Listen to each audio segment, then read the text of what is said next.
I have loved the 1976 Carrie movie since I was at least 14. Something about it resonated with me, and at the time, I don't think I fully understood why. And as an adult, I still find myself rooting for Carrie every single time, even though I know exactly how this is going to end. But then a few years ago, I read the book and there was a big difference. I still adore the film, don't get me wrong, but I feel like they took some liberties in a way that kind of muddied the narrative of what the book was trying to tell us. So today I want to dive into Carrie, focus on the novel, and I'm not going to do a play by play of events, but I will be breaking down the key characters and themes because I feel like every character contributes to the tragedy in their own unique way. And there is this broader sense of issues that are still relevant 50 years later. I'm not going to say spoiler alert because this movie is 50 years old, but if you don't want to know too much, then jump off. So let's start with the basics. Carrie was Stephen King's first published novel, released in 1974. It follows Carrietta White, or Carrie White, who is a 16-year-old girl from an abusive, over-religious zealot household.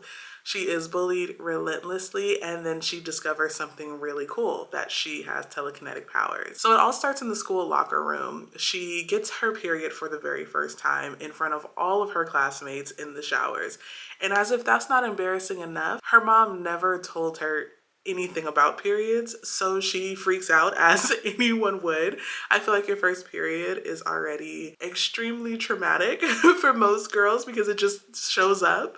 There's no warning, so imagine it showing up with no warning, but also like no one even told you this was a thing.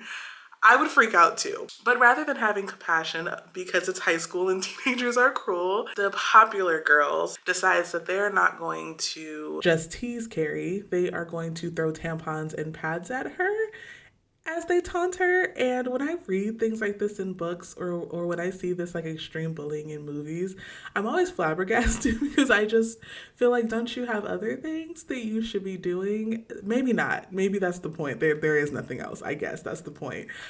I'm fortunate that I've never seen bullying to this extent, but I'm sure it exists. So anyway, so after Carrie starts getting pelted with tampons, their gym teacher, Miss Desjardins, I believe is how it's pronounced, steps in to help Carrie kind of regain her composure and then sends her home for the day to like get herself together because, mind you, she is bloody.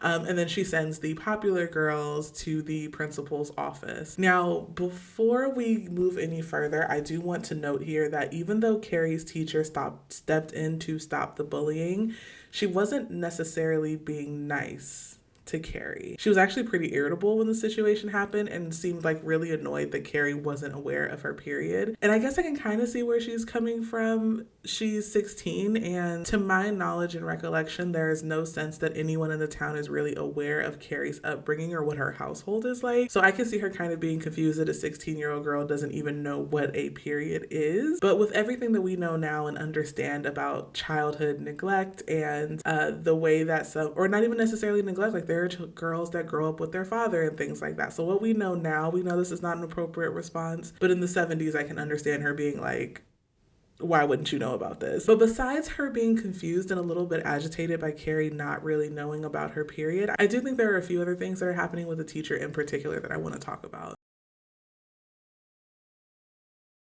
So first and foremost, I feel like the teacher's frustration with Carrie is like this mix between what the teacher believes every woman should know and then like the actual lived experience of someone like Carrie who has been isolated and neglected for her entire life. The teacher's reaction could be like a form of generational frustration. The teacher came from a generation of women who fought for autonomy over their bodies, fought for access to reproductive health education, and believed in the importance of sisterhood. So to her, it would seem impossible that a young woman like Carrie could be so ignorant to something like her period, especially when those rights were won through the efforts of previous generations, which would have included Carrie's mother, presumably. If we think of the teacher as someone who may have been involved in the second wave feminist movement, her frustration could symbolize the disillusionment that was felt by some feminist figures when they saw gaps in empowerment for young women. Second wave feminism, we have talked about before, gained momentum in the 1960s and 70s, and it focused on a wide range of issues. These issues included reproductive rights, gender equality, and sexual freedom. These were hard-fought battles that sought to provide women with autonomy over their own bodies and minds. So the teacher might represent feminists who fought for these rights, only to then see the next generation not fully take advantage of them,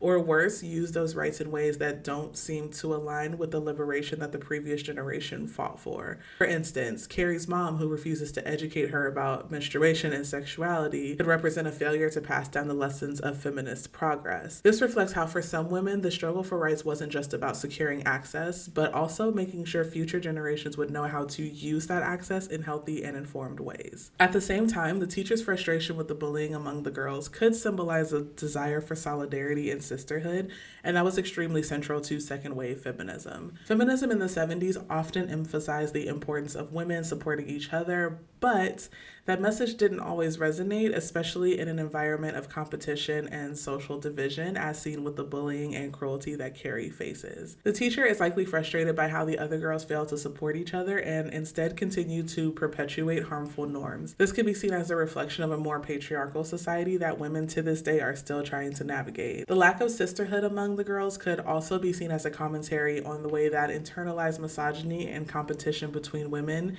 can undermine the very cause of women's solidarity that earlier feminists fought so hard for. In many ways, also, the teacher is a witness to the unfolding tragedy.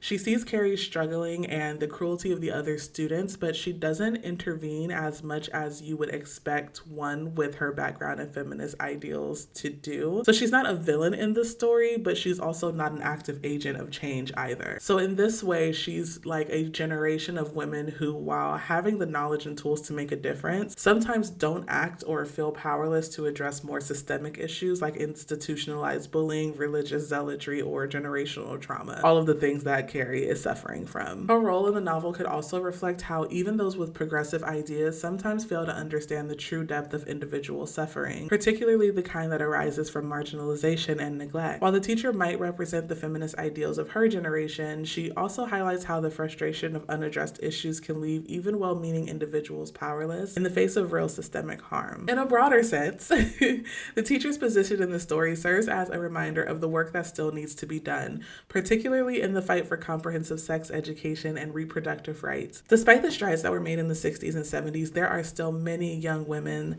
like Carrie who are left behind in terms of access to basic health education and support, especially when it comes from misguided or neglectful home environments. So after this entire debacle, Carrie arrives home after she has started her period. Her mother freaks out, tells Carrie that she's sinful, and then locks her in a closet. So I guess we should talk about Carrie and her mom for a second. Carrie's relationship with her mother is interesting. Margaret's extreme beliefs are rooted in rigid interpretations of Christianity that view body and sexuality as inherently sinful. From a young age, Carrie is taught to see her body as a source of shame, leading to self-loathing and alienation. From a young age, Carrie is taught to see her body as a source of shame, leading to deep self-loathing and alienation. This dynamic isn't just about a controlling parent. It's a microcosm of how religious extremism can be weaponized to control and oppress, particularly when it comes to the bodies of women. Margaret punishes Carrie for regular bodily functions like menstruation in ways that mirror how institutions have historically used shame to enforce control of women. Instead of nurturing or educating Carrie about what's happening with her body, Margaret's approach perpetuates a cycle of abuse. This is pain passed down from one generation to the very next. Carrie's mom, or Margaret's own trauma, plays a huge role in shaping this cycle of generational trauma. Carrie is the product of marital assault, and Margaret's experiences with that violence compound her pain. She turns to religion as a means of coping, probably seeking redemption or some form of escape, something to believe in while she's dealing with this heavy trauma. However, instead of finding solace or finding peace, she becomes consumed by zealotry. Her faith transforms into a tool for control over herself and Carrie. Her refusal to acknowledge Carrie's sexuality and developing womanhood is especially telling. It reflects a broader pattern where both religious and patriarchal systems seek to maintain power over women by denying them autonomy. Margaret doesn't just fail to support Carrie's growth, she actively suppresses it, enforcing the idea that femininity and independence are threats. This tension between control and individuality are at the heart of their relationship. Margaret's rigid worldview not only isolates Carrie, but also sets the stage for the explosive consequences of Carrie's rebellion. It's a stark reminder of how unchecked trauma and oppressive ideologies can destroy rather than protect. The pig symbolism is particularly interesting as well. In a lot of religious contexts, pigs are seen as unclean animals, often used to symbolize impurity or sin. So Margaret calling Carrie a pig during her menstruation reinforces the idea that Carrie's natural bodily processes are inherently dirty or wrong. This deepens Carrie's shame and feeds into the idea that female bodies are something to be feared or controlled. The word pig also evokes the idea of Carrie being a sacrifice in a perverse religious context. This ties into her eventual destruction of the town, I believe. It's as if Carrie's rejecting the narrative that she is unclean and instead turning that shame back on the society that imposed it on her. The pig symbolism is going to come back around later, so hold on to that thought. So the day after Chris and her friends torment Carrie in the locker room, they are summoned to the principal's office. The punishment is community service or using the privilege to attend prom. Most of the girls reluctantly agree to the community service, but Chris, however, refuses to comply and is promptly banned from prom, which is exactly what they told her they would do. In true Chris Hargensen fashion, she channels her anger towards Carrie, blaming her for the punishment rather than reflecting on her own actions. Chris even tries to rope her father, a lawyer, into overturning the school's decision. But when that plan fails, she sets her sights on revenge because that is a completely normal way to respond to the situation. Alongside her boyfriend Billy, she concocts a now infamous prom night humiliation. Chris isn't just the story's mean girl. She's a whole ass pick-me, okay?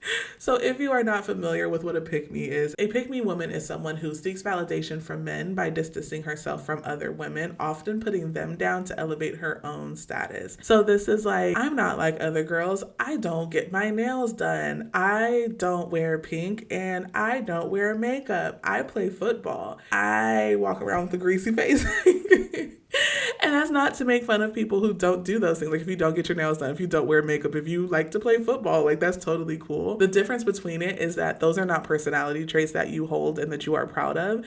These are things that you have adopted specifically to try to differentiate yourself from other girls, not understanding that women are not a monolith and there are a bunch of women who are into a bunch of things that are not just pink and makeup. Or you're like me and you're into all of it and pink and makeup, and that's okay. So that is a pick-me. A pick-me is someone who intentionally tries to distance herself from other women in order to elevate herself.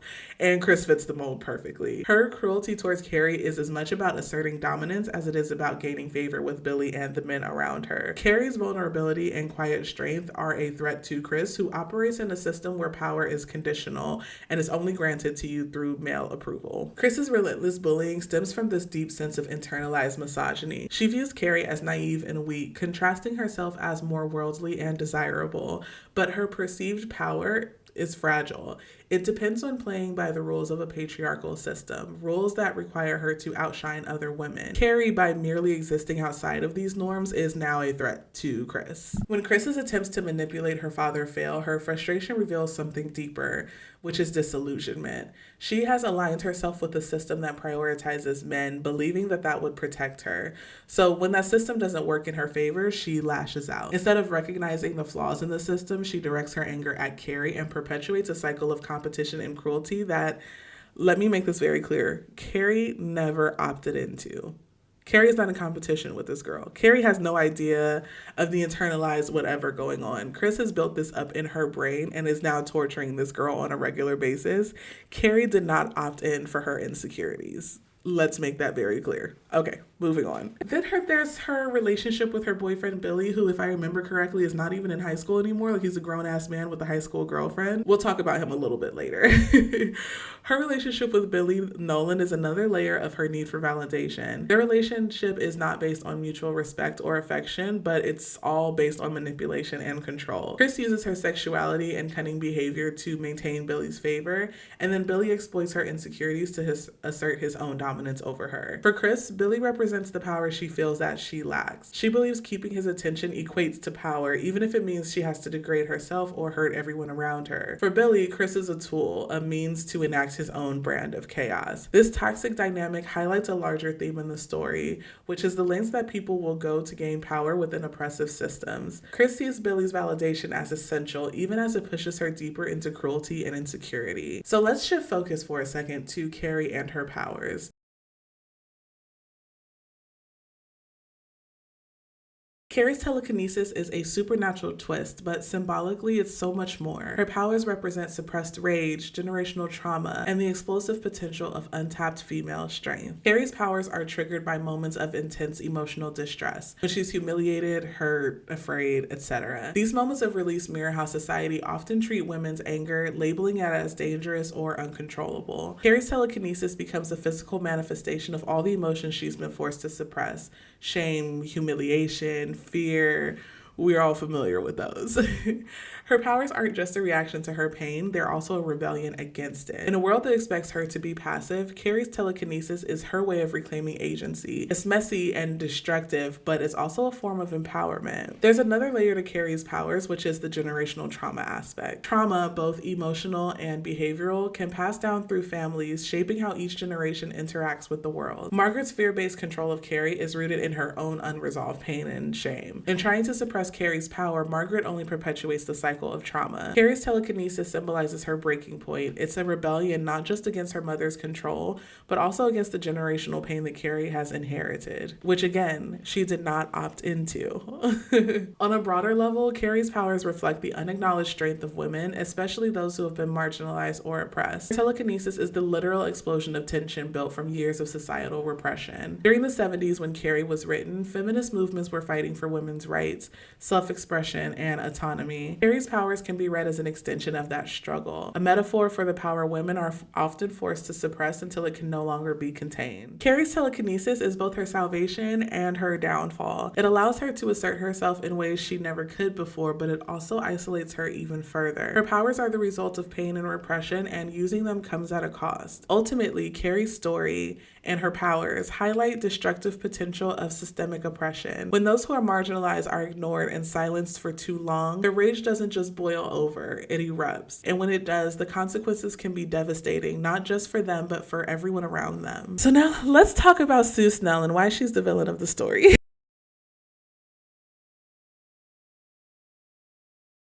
Sue is one of Chris Hargenson's friends and a participant in the cruel bullying that targets Carrie. However, unlike Chris, Sue actually begins to feel some remorse for her actions. She wants to make amends with Carrie, but instead of just apologizing to Carrie, she comes up with a plan where she convinces her boyfriend Tommy to take Carrie to prom. Whatever happened to just apologizing? So while Sue's intentions might seem noble, her approach raises some really important questions about pitfalls of misguided allyship. Sue's decision to help Carrie come from genuine guilt. She recognizes the harm that she caused and wants to offer Carrie a moment of kindness, something she believes Carrie has never experienced. Asking Tommy to take Carrie to prom seems like a grand gesture of atonement. On the surface, it's a way to lift Carrie out of her social isolation and give her a night to feel normal or even special. However, Sue's plan doesn't involve actually speaking to Carrie or asking her what she might want. Sue makes a decision on Carrie's behalf and assumes her idea of kindness aligns with Carrie's needs. This well-meaning yet flawed logic sets the stage for unintended harm to happen. Sue's actions reflect a broader issue with allyship, which is the tendency to assume what's best for marginalized individuals without actually consulting them. By taking it upon herself to decide what would fix the situation, Sue prioritizes her guilt over Carrie's actual needs. This dynamic hints at privilege. Sue is operating from a place of relative social security. She has the confidence and resources to devise this plan without considering how Carrie might feel about it. For Sue, helping Carrie is also a way to ease her own conscience, which makes the gesture feel more performative than truly restorative. By focusing on the prom as a symbolic act of redemption, Sue overlooks the deeper roots of Carrie's trauma, her abusive relationship with her mother, years of bullying, and total social isolation. Sue's gesture doesn't address these underlying issues. Instead, it shifts the focus to a single night, as though one moment of inclusion could undo a lifetime of neglect and cruelty. This approach underscores a key issue with some well-meaning allies. They focus on visible, performative acts of solidarity rather than engaging with the systemic or deeply personal aspects of someone's suffering. While Sue's intentions are good, her plan to make amends is ultimately superficial. Far from helping Carrie, Sue's actions unintentionally make things worse. For Carrie, Tommy's prom invitation communication feels like a pity gesture rather than a genuine act of kindness. So instead of empowering her, it amplifies her sense of alienation and reinforces the idea that she's an outsider. This misstep highlights how misguided allyship can inadvertently harm those it seeks to help. By failing to understand Carrie's perspective, Sue's well-intentioned actions contribute to the larger tragedy. One of Sue's biggest blind spots is her failure to really grasp the idea of Carrie's trauma. Sue sees Carrie as a victim of bullying, but she doesn't fully acknowledge the abuse Carrie endures at home or the emotional scars that can be left by years of being ostracized by her peers. Without understanding the true complexity of Carrie's experiences, Sue's actions fall short of addressing the real issues. Her lack of awareness also reflects a broader societal tendency to simplify the struggles of marginalized individuals. Her lack of awareness also reflects a broader societal tendency to simplify the struggles of marginalized individuals, reducing them to surface level problems while ignoring systemic or deeply personal challenges. Sue's role in Carrie offers a valuable lesson about allyship. Good intentions are not enough. True allyship requires listening, understanding, and centering the needs of the person that you're trying to support. Performative or shallow gestures, no matter how well-meaning, risk causing more harm than good. So in Sue's case, her attempt to fix things for Carrie ends up being another contributing factor to the prom night disaster. Her actions, though motivated by guilt and a desire to make things right, highlight the dangers of acting without fully understanding the needs of the marginalized person. Ultimately, Sue is a cautionary figure. She's not malicious,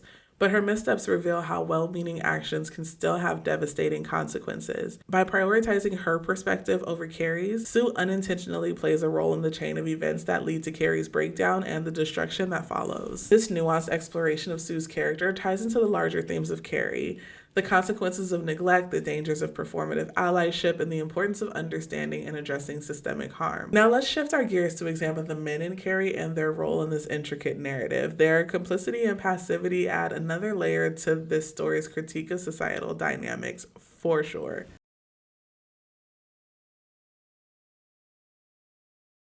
In Carrie, the male characters are far from central figures. For the most part, they are complicit bystanders, indifferent figures of authority, or passive pawns in the women's narratives. This lack of engagement with the central struggles of the female characters adds another layer to the novel's critique of patriarchy. Let's break down how the men in Carrie contribute, whether actively or passively, to the systemic oppression and tragedy at the heart of the story. Many of the male characters are passive observers, disconnected from the suffering of the women around them. They fail to intervene or provide meaningful support, instead enabling harm through their inaction. Let's think about Carrie's father. Though never directly present in the story, his absence looms large. By abandoning his family, he leaves Carrie to endure her mother's religious fanaticism unchecked. His neglect symbolizes a broader societal failure to protect women from abuse, whether emotional or physical. Chris Hargis' boyfriend Billy is a willing accomplice to the prom prank. However, his motivations are shallow, and it's rooted in a desire to impress Chris and assert dominance. Billy embodies patriarchal entitlement, acting without considering the consequences. His eventual death, caused by Carrie's retaliation, highlights how even passive participation in oppressive systems can lead to devastating outcomes. The men in Carrie often seem to function more as extensions of the women's actions than as active agents themselves. Tommy is arguably the most sympathetic male character, but even he's not entirely free from complicity. Encouraged by Sue, Tommy invites Carrie to prom. While his intentions appear kind, his involvement, whether out of genuine care or social obligation, places him squarely within the system that ultimately harms Carrie. His death, which is a direct result of the prom disaster, underscore how men's failure to challenge patriarchal structures can have fatal consequences, even for those with good intentions. Unlike Tommy, Billy operates as Chris's pawn, helping her enact her revenge against Carrie. His role as a manipulative and violent tool highlights the toxic dynamics in his relationship with Chris, where power and control are exchanged rather than shared. Then we have Chris's father, who represents a very specific kind of male power, one that reinforces patriarchy while failing to hold women like Chris accountable. His willingness to defend Chris initially allows her to manipulate situations to her advantage, yet when he ultimately refuses to intervene after her punishment, Chris is left frustrated and disillusioned. This dynamic illustrates how male authority can enable toxic behavior by providing a safety net that reinforces entitlement. When that safety net is removed, it exposes the fragility of those who rely on it for control. Chris's subsequent actions are fueled by anger at both Carrie and the patriarchal system that failed to protect her as she expected. Many of the male characters in Carrie embody a dangerous apathy toward the struggles of the women around them. This indifference mirrors a societal tendency to ignore or minimize the challenges that women face, especially when addressing those is inconvenient or uncomfortable. Their passivity reinforces the very structure that oppressed the women in the story. By failing to engage, the men benefit from a patriarchal system without confronting the harm that it perpetuates. This makes their inaction as damaging as any direct violence or abuse. One of the most striking aspects of the men in Carrie is how detached they are from the story's central themes. The women in the novel grapple with issues of sexuality, power, gender roles, but the men rarely engage with these struggles. Instead, they remain peripheral, treating these conflicts as background noise. This detachment reflects the privileges of patriarchy. Men can remain uninvolved, benefiting from systems of power that oppress women,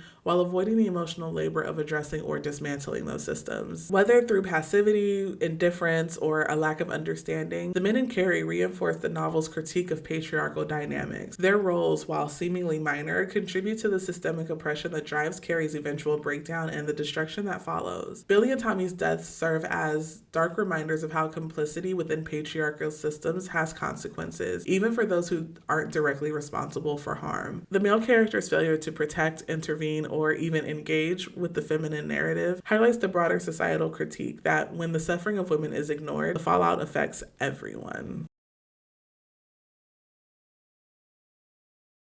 Carrie's final chapters are as tragic as they are cathartic, tying together themes of trauma, rage, and societal neglect. The conclusion begins with Carrie returning home to confront her mother, Margaret, who's been waiting for her. Margaret, who's convinced that Carrie is possessed by Satan, reveals the truth of Carrie's conception. It was the result of marital assault. This horrific revelation underscores Margaret's own trauma, which has been projected onto Carrie throughout her life. Margaret's twisted love leads her to stab Carrie in the shoulder with a kitchen knife, believing she's saving her daughter's soul. But Carrie, in a moment of instinct and fury, uses her telekinetic powers to stop her mother's heart as Margaret recites a prayer. Wounded but alive, Carrie leaves her home, heading to the roadhouse where she was conceived, a symbolic return to the origin of her pain. There, she encounters Chris and Billy, who've learned of the destruction that she's caused. In a final act of cruelty, Billy tries to run Carrie over with his car, but Carrie, who's now fully in control of her powers, takes command of the vehicle and drives it into a wall, killing both Billy and Chris. Sue Snell, who's been following Carrie's telepathic broadcast,